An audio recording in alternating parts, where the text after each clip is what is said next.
ខ្ញុំសូមក្រាបលុតបង្គំព្រះពុទ្ធព្រះធម៌ព្រះសង្ឃដោយចិត្តស្មោះសរថ្លាល្អផូរផង់ទីពឹងត្រឹមត្រង់នឹងរតនត្រ័យបន្តទៅទៀតខ្ញុំបាទនឹងឆ្លៀតរៀបរាប់សំដី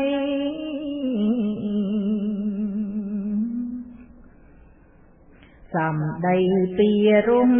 សំដីមានន័យសំដីប្រពៃកាត់ថ្លៃមិនបា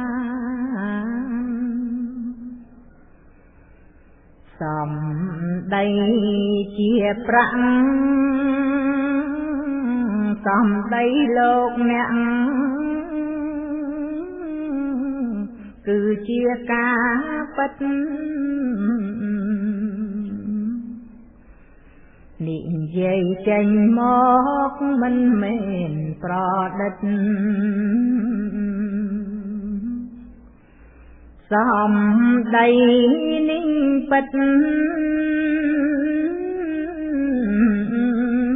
នឹងបានជាសុខសំដីជាមាំងសំដីវៃឆ្លៀសដូចមាសគេឆ្នៃសំដីក្រអួនគឺមិនក្រឡៃបាតដៃខ្នងដៃមាន3ថា4សំដីជា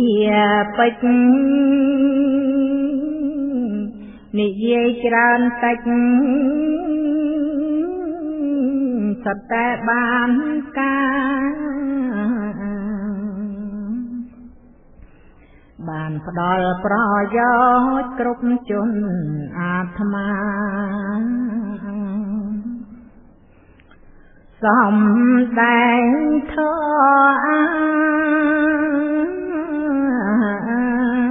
៌មេត្តាដល់សត្វសំដីជាបុណ្យសំដីទន់ភ្លន់សំដីឆ្លើយបាត់ចាស់ផ្អែមពីរុងទៅវាមិនខាតបាទហើយនឹងចាំចិត្តពិតល្អផង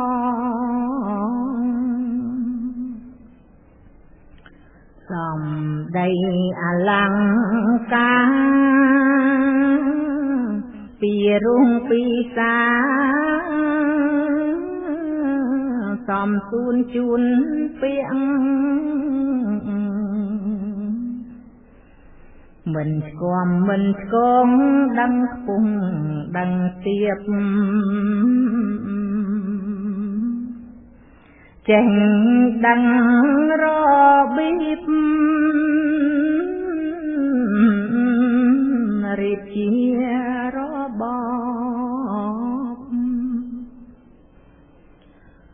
សំដីព្រះអាទិត្យសំដីចេះគិតមុខ ក្រោយវែងឆ្ងាយ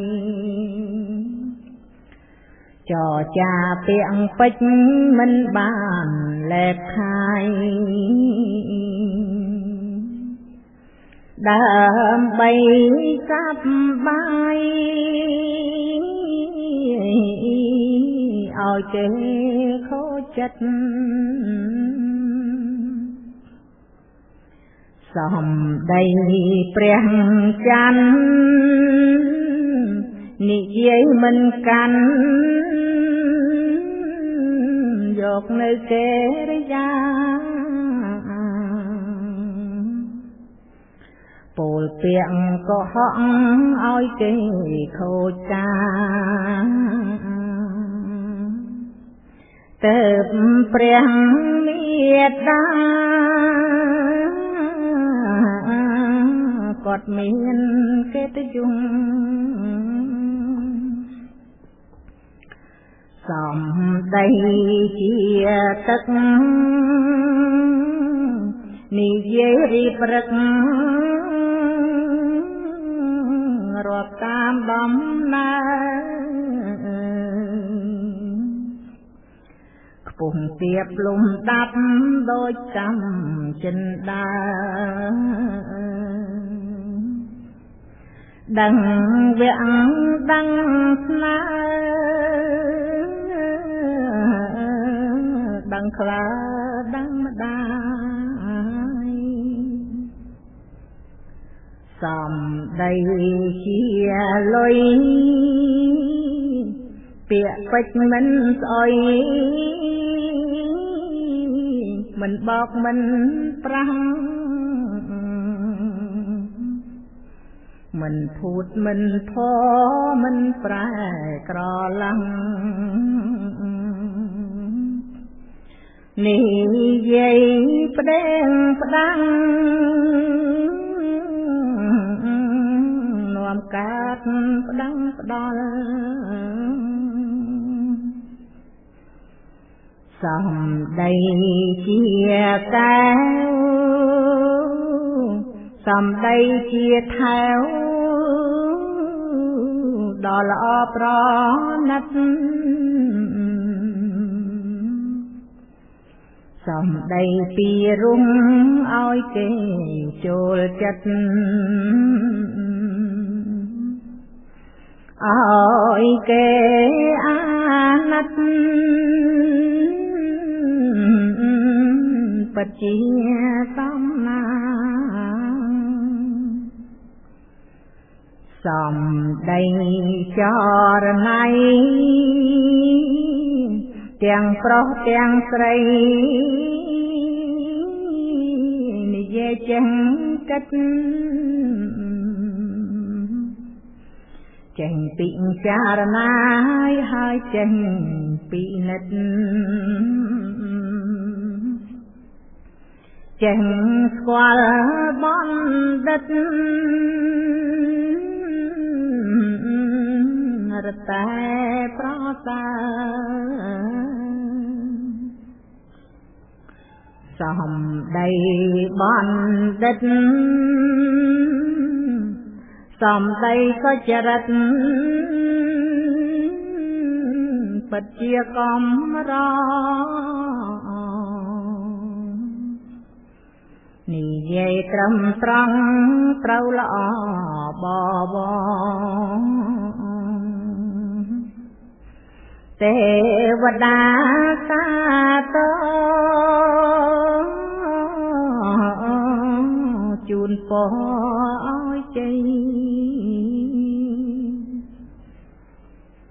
សំដីទាំងអង្គសំដីសបរំស្រស់ថ្លាហើយភ្លឺដូចជាភ្លើងទៀនដែលមានពន្លឺសំដីនេះគឺសមាវាចាខ រៀបរាប់ប៉ុណ្ណឹងទៅតាមចំណេះចេះបានតិចទូចទុកជាដំណតជាដំណើរដែលជាទំនុកទុកជាជំនួនសូមអនុមោទនា